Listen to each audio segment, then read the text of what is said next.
پس حضرت اصحاب خضرہ جمع نمود و فرمود بما خبر رسیدہ کہ مسلم بن عقیل و حنی بن عروہ و عبداللہ بن یکتر را شہید کرداند. مجھے خبر مل گئی ہے، اے میرے ساتھ آنے والوں، کربلا کی طرف بڑھنے والوں، خبر مل گئی ہے کہ مسلم بن عقیل شہید ہو گئے ہیں، عبداللہ بن یکتر، حانی بن عروہ سب شہید ہو گئے ہیں. ہوا کیا ہے؟ وہ ہزاروں کی تعداد میں بیعت کرنے والے کدھر گئے؟ کہتے ہیں شیعان ماں 10 یاری ماں برداشتان. ہمارے شیعوں نے ہماری مدد سے انکار کر دیا.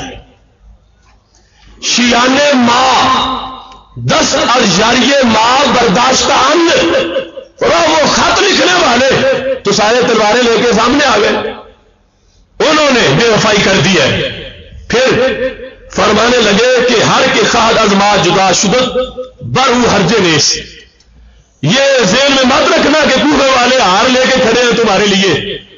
او حسین کے ساتھ کربلا میں رستے میں جانے والوں، سامنے موت ہے، جانا ہے تو ٹھیک ہے، ورنہ میں تمہیں چھٹی دے رہا ہوں، جس نے جانا واپس چلا جا.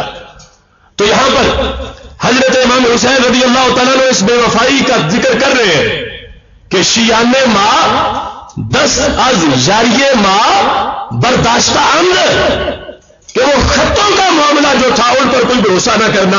ہم تو نظریے کے لیے جا رہے اور خط لکھنے والوں نے ہماری مدد سے بالکل انکار کر دیا ہے. اب جس وقت وہ بڑے ناسخ التاریخ اور خلاصۃ المسائل کون لوگ تھے جو بڑے اہل بیت کے خیموں کو لوٹنے کے لیے حضرت سکینہ رضی اللہ تعالی عنہ کو دکھ کس نے پہنچایا؟ کس کس کا نام حضرت امام حسین لے رہے ہیں؟ کون تھے لوگ؟ تھے شامی تھے، حجازی تھے، یمنی تھے؟ نہیں، وہی خط لکھنے والے کوفی تھے. کوفی تھے. یہ ان کی تاریخ ناسخ التواریخ، اس کے اندر اس چیز کو بیان کیا گیا کہ یہ لوگ کون تھے. کہتے ہیں ہم گاند کوفی بودند و حجازی و شامی بیشا نبود.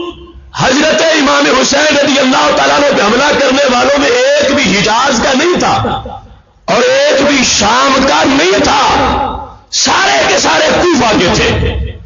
اور انہوں نے اپنی کتاب میں لکھ دیا کہ کسی کے شیعہ ہونے کے لیے کوفی ہونا کافی ہے. سنی ہونے کی دلیل مانگی جائے گی کہ کوفہ کا ہے تو پھر سنی ہے، دلیل کیا ہے؟ شیعہ ہونے کے لیے کوفی ہونا ہی کافی ہے. یہ دلیل کافی ہے کہ یہ شیعہ مسلک رکھتا ہے. اب یہاں پر لکھا ہے کہ ان میں سے کوئی بھی نہ شامی تھا نہ حجازی تھا، سارے کے سارے قاتل کون تھے؟ کوفی تھے. یہ دیکھو لیسا فیہم خلاصۃ المسائل 213 صفحہ، اس میں لکھا ہے لیسا فیہم شامی ولا حجازی بل جمیعہم من اہل الکوفہ. ان میں کوئی شامی بھی نہیں تھا، ان میں کوئی حجازی بھی نہیں تھا، سارے اہل کوفہ تھے جنہوں نے حضرت امام حسین رضی اللہ تعالیٰ عنہ پہ حملہ کیا. اور وہ نوام التنزیل جس کے اندر یہ لکھا ہے یہ بات واضح کر کے کہ جب آخری لمحات تھے، خیمے الٹے جا رہے تھے، تو میرے امام کے منہ سے یہ لفظ نکلے، کیا ہے تمہیں ویلا تم تباہ ہو جاؤ یا شیعت الشیطان، اے شیطان کے شیعو، ہمارے تم حامی نہیں بنے، تم شیطان کے ساتھی بنے ہو. شیطان والوں تم نے ہمارے ساتھ کیا سلوک کیا ہے؟ یہ سامنے لکھا ہے جس میں ان کی یہ ساری بات بتائی جا رہی ہے. یہاں اس بات میں اس مناظرے کی بات کرتے ہوئے اس بڑے جھوٹے نے یہ کہا کہ جس کے دور میں قتل ہوئے وہ تمہارا امام ہے. اہل سنت کے پلیٹ فارم سے میں پورے وثوق سے کہتا ہوں ہمارے کسی امام نے یزید پلیت کو خلیفہ برحق نہیں مانا، اور چھٹے خلیفے کا قول ہماری کتابوں میں نہیں ہے. یہ جھوٹ ہے. تاریخ میں حکمرانوں کی لسٹ میں اس کا نام آ سکتا ہے، مگر وہ خلیفہ برحق ہمارے کسی امام نے اس بدبخت پلیت کو تسلیم نہیں کیا. ہاں تمہاری کتابوں میں ہے کہ تم نے وہ کچھ مانا اور وہ کچھ اپنایا اور وہ کچھ جانا جس کی بنیاد یزید کے گھر سے رکھی گئی تھی. منتہی الامال عباس قومی، اس میں لکھا ہے سب سے پہلے ماتم یزید کے گھر ہوا. سب سے پہلا ماتم کب ہوا؟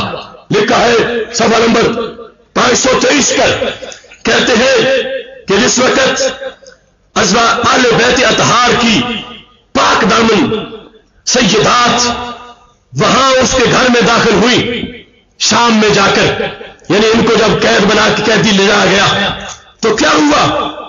زنانے آل ابو سفیان زیور ہے خود را کندند و لباس ماتم پوشیدن، کہ یزید کے گھر کی عورتوں نے زیور اتار دیے، ماتمی کپڑے پہن لیے، و صدا و گریا و نوحہ بلند کردن، اور نوحے بلند کیے، وہ 6 روز ماتم داشتن، اور 3 دنوں تک ماتم کیا۔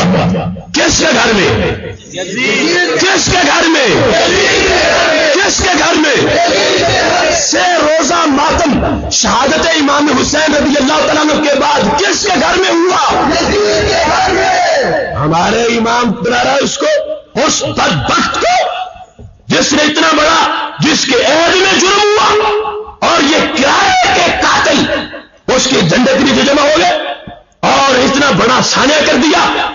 دیکھو ہم نے یزید کو امیر المومنین نہیں مانا، وہ بدبخت طبقہ یہ ہماری سرحد میں ہے، ان کا بھی ہم نے حساب مکمل کیا ہے، جنہوں نے حضرت علی رضی اللہ تعالیٰ عنہ کا نام کاٹ کے حضرت امیر معاویہ کا نام لکھا، اور پھر 5واں خلیفہ یزید کو بنایا، 4تھا حضرت امیر معاویہ کو بنایا۔ وہ شاپا کرنے والے لوگ جن کے شاپا کرتے کرتے چلے گئے، ہم یزید کو امام نہیں مانتے، خلیفہ نہیں مانتے، اور یہ کہنے والا اپنے گھر کی تلاشی لے۔ یہ ہے الروضہ من الکافی جسے قرآن کہا، اس کے اندر لکھا ہے انہوں نے امام زین العابدین رضی اللہ تعالیٰ عنہ کو یزید کا مرید لکھا ہے۔ امام زین العابدین کو لکھا ہے کہ انہوں نے یزید کی بیعت کی تھی، امام زین العابدین کو یزید کے ہاتھ میں ہاتھ ڈالنے والا لکھا ہے۔ اور ظالموں یہ خون علی ہے اور یہ جرأت حسین ہے، یہ کیسے یزید کے ساتھ بیعت کر سکتے تھے؟ کہاں لکھا ہے؟ کتاب الروضہ جلد نمبر 2 صفحہ نمبر 64، یہ سامنے ہے۔ کیا لکھا ہوا ہے؟ لکھا یہ ہے ارسل الی علی ابن حسین قال له، یزید نے پیغام بھیجا امام زین العابدین کی طرف، اور اس سے پہلے ایک اور بندے کو پیغام بھیج چکا تھا، اور یہاں بھی کہا کہ اے زین العابدین تم اس بندے کا اثر دیکھ لو جو اس کے ساتھ پہلے ہوا ہے، اچھی بات ہے میری بیعت کرو۔ فقال له علی بن الحسین،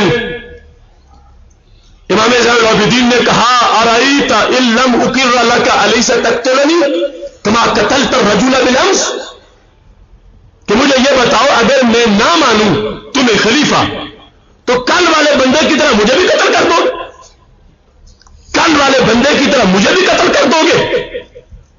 تو یزید نے کیا کہا بلا قتل کریں گے ہم، اگر آپ نے ہماری بیعت نہ کی تو آپ کو بھی معاذ اللہ زندہ نہیں چھوڑیں گے۔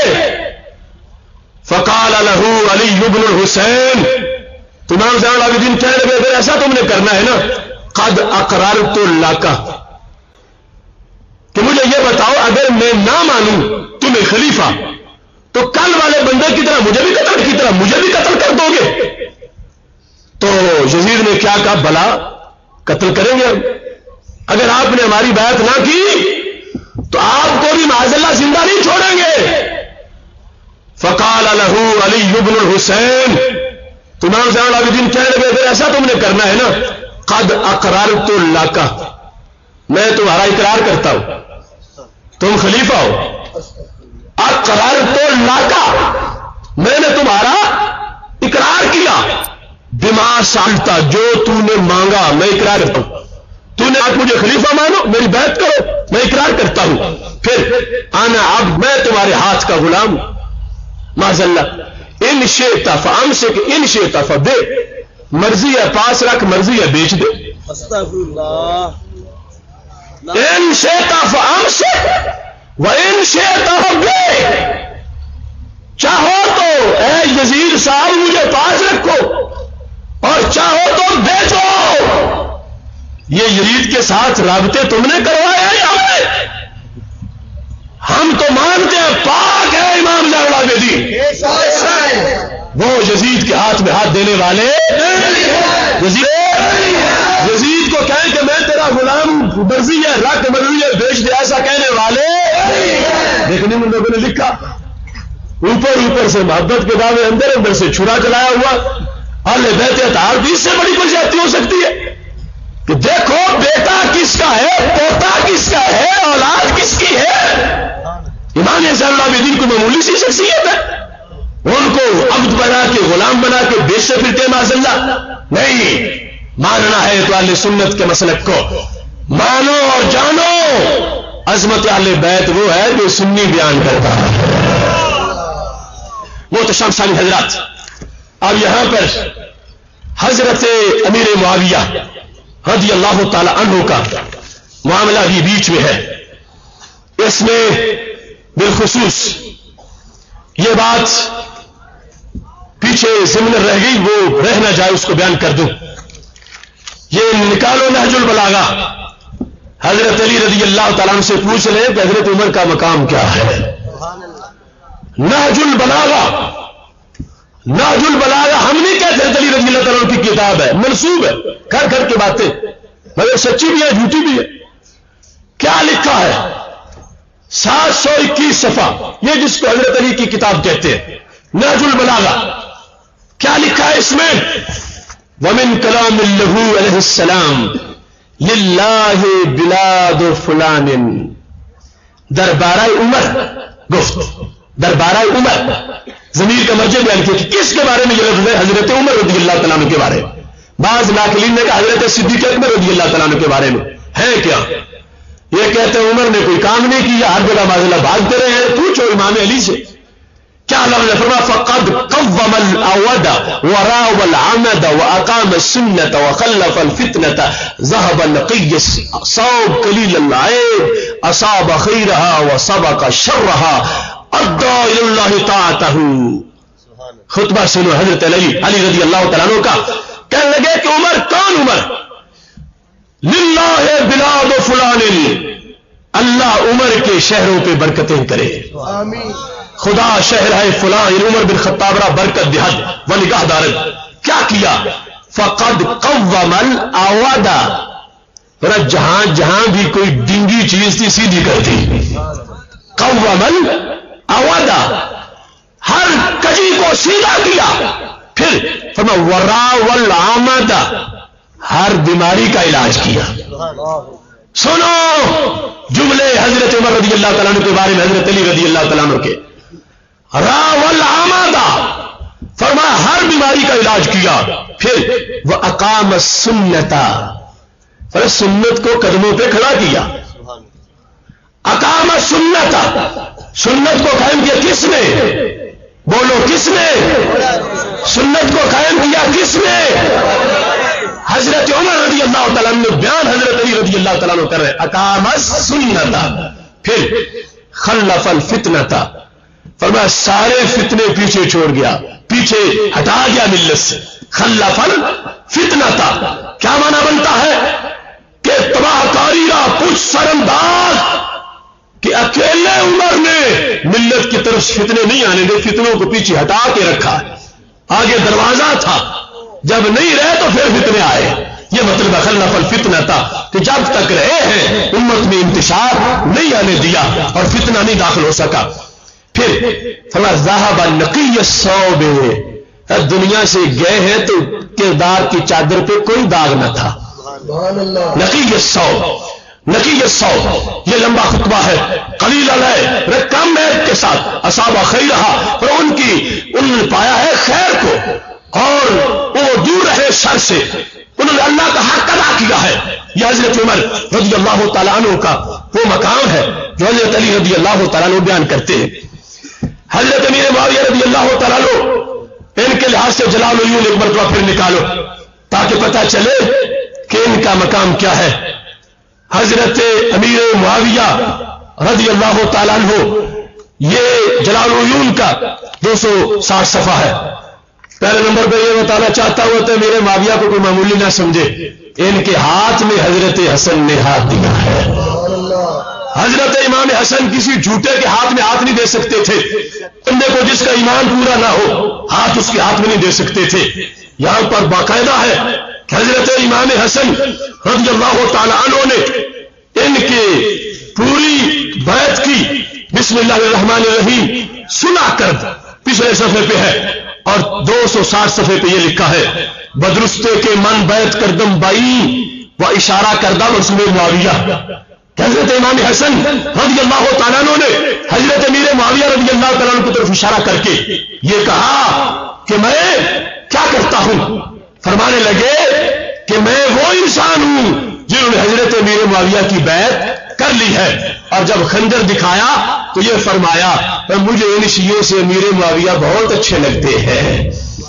یہاں یہ بات بھی بڑی قابل غور ہے کہ جو اعتراض کیے جاتے ہیں حضرت امیر معاویہ رضی اللہ تعالیٰ عنہ کے لحاظ سے اس میں جو اس مقام پہ اعتراض کیا گیا وہ یہ بھی تھا کہ بخاری میں مناقب امیر معاویہ کا کوئی باب ہی نہیں.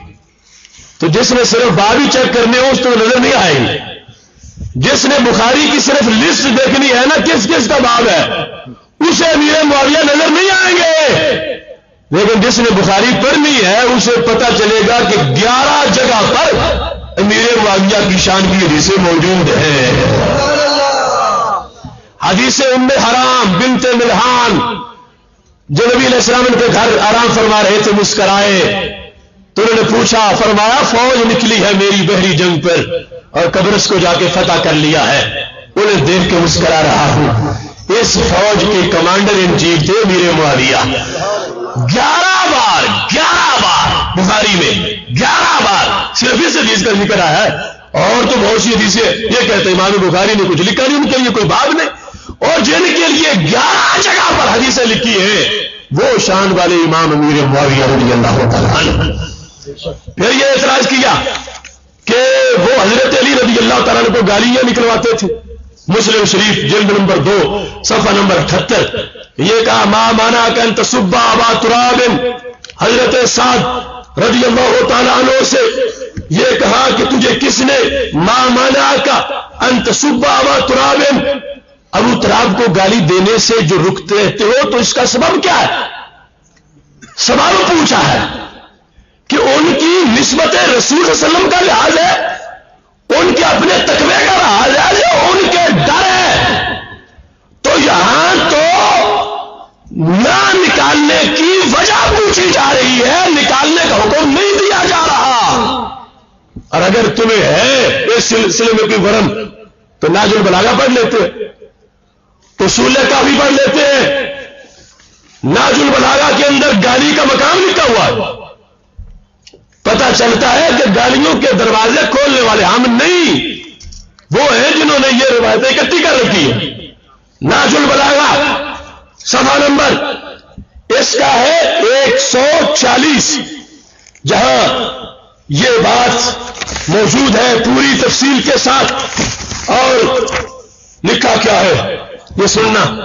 اما السب فسبونی. حضرت علی کہنے لگے جہاں تک ہے گالی کا مسئلہ تو تم مجھے گالیاں دیا کرو. امر کا سیگا ہے اما السب فسبونی. جہاں تک گالی کا معاملہ ہے تو تم مجھے گالی دو. کیوں؟ فإنه لي زکات ولکم نجات. میرے لیے زکات ہے تمہارے لیے نجات ہے. تو تمہیں امیر معاویہ پر اعتراض پر کیوں ہے؟ اگر بطور فرض وہ گالی کی طرف نکلوا رہے ہیں جو خلاف واقعہ بات ہے تمہارے نزدیک تو گالی نکالنے کا فائدہ ہی بڑا ہے. اور امیر المومنین کا حکم ہے حضرت علی رضی اللہ تعالیٰ عنہ کا مجھے گالیاں نکالو دوہرا فائدہ ہو جائے گا. میرے لیے زکات ہے تمہارے لیے نجات ہے. ایسے ہی اصول کافی کے اندر یہ بات لکھی ہوئی ہے. یہ باب التقیہ جلد نمبر 2 صفحہ نمبر 247 میں انکم ستدعون الی سبی فسبونی کہ تمہیں میری گالی کی دعوت دی جائے گی تو مجھے گالیاں دینا دیا کرنا. سبونی حکم دیا ہوا ہے. لہذا پہلے تو یہ سمجھا کرو کہ جو تم نے عبادت رکھی ہوئی ہے درجہ عبادت گالی کا کہ جو حضرت علی رضی اللہ تعالیٰ کو گالی دے ان کا مقام بڑھتا ہے بندے کی نجات ہو جاتی ہے. یہ ساری غلطیاں یہ غلط سوچ ادھر سے آئی ہے. اور پھر یہاں اس مقام پر میں چونکہ ابھی وقت میرا خیال ہے کتنے گھنٹے ہو چکے ہیں 5:30 اللہ کا شکر ہے رات بڑے اچھے ماحول میں گزر گئی. ابھی باقی ہے 6 گھنٹے کا ہم نے اعلان کیا تھا. 6 گھنٹے کا 6 گھنٹے اور بھائیو 6 گھنٹے. وہ ڈاکٹر پراسرار بدبخت بولا تھا, لوگ کہنے لگے ہم نے جواب دیا. میں نے کہا تمہیں وہ گاڑیاں نظر نہیں آئی حضرت صدیق اکبر کو دی گئی ہیں, پھر تم کیوں سوئے؟ تمہیں ام المومنین عائشہ صدیقہ رضی اللہ تعالی عنہا کے بارے پتہ نہیں چلا کہ جہاں لکھا ہے نا ان کے ساتھ نام کے لعنت لکھی ہوئی لوگوں نے کتابیں. ہر مقام کا ادب ضروری ہے اور ہر جگہ دفاع ضروری ہے. حضرت علی رضی اللہ تعالیٰ عنہ کے گستاخوں کا منہ بند کرنا بھی ہم پہ لازم ہے. حضرت صدیق اکبر رضی اللہ تعالیٰ عنہ کے گستاخوں کو ناکو چنے چبوانا بھی ہم پہ لازم ہے. محترم سامعین حضرات, ایک مرتبہ یہ آپ کو مزید تازگی بخشے ذکر کے ساتھ تاکہ آگے معاملہ مزید چل سکے اور گفتگو کو پھر سمیٹا جا سکے. یا اللہ یا اللہ شفع فینا رسول اللہ یا اللہ یا اللہ شفع فینا رسول اللہ یا اللہ یا اللہ شفع فینا رسول اللہ.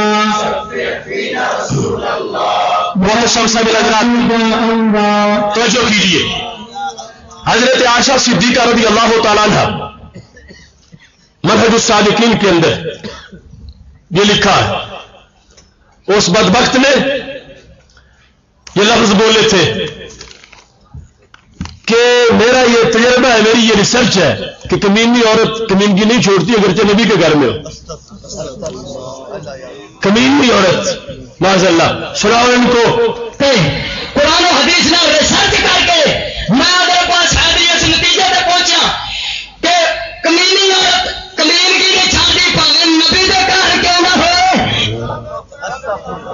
دیکھو کیا اس عائشہ صدیقہ رضی اللہ تعالی عنہا کہ جہاں پیالے پہ منہ رکھ کے پانی پیتی تھی نبی علیہ السلام وہی منہ رکھ کے پانی پیتی. فرمایا تمہارے بستر پہ عائشہ میں جب ہوتا ہوں تو رنگ کی باز بھی آتی ہے. ان کے بارے میں بھوکتا ہے اور یہ لفظ بولے جا رہے ہیں. اور پھر مجھے افسوس ہے کہ یہاں کے لوگوں نے آج تک جا کے پرچہ نہیں درج کروایا. اس سے بڑی شاعر اسلام کی توہین کیا ہوگی اور اس سے بڑی گستاخیاں کیا ہوگی. اپنی ماں وہ نچو پھٹو اس کے لیے اتنے ادب کرتے ہو, اور جن کو قرآن ماں کہہ رہا ہے ازواجہم امہاتہم, اے رات جاگنے والوں نام لو ان کا اور احترام ان کا لوگوں کو بتاؤ. حضرت عائشہ صدیقہ منہج السالکین جلد نمبر 6 صفحہ نمبر 290 سن لو.